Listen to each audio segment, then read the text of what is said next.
Bingi ako eh.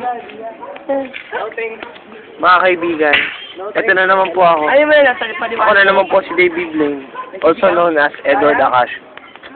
Ganito Ang aking gagawing magic ngayon ay Oh! Naiintindihan mo. clock trick. Ano ba to?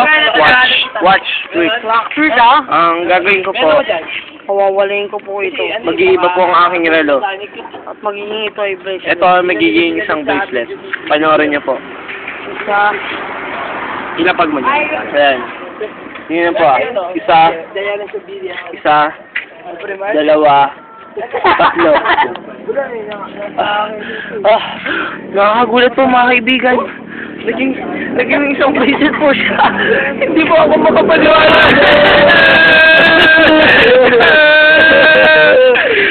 Huwag ko na! Sus ka na market na! Ay pala po, alis na po ako. Paalam, magte-teleport na po ako. Isa, dalawa, tatlo. Go. Wala na po si Edward.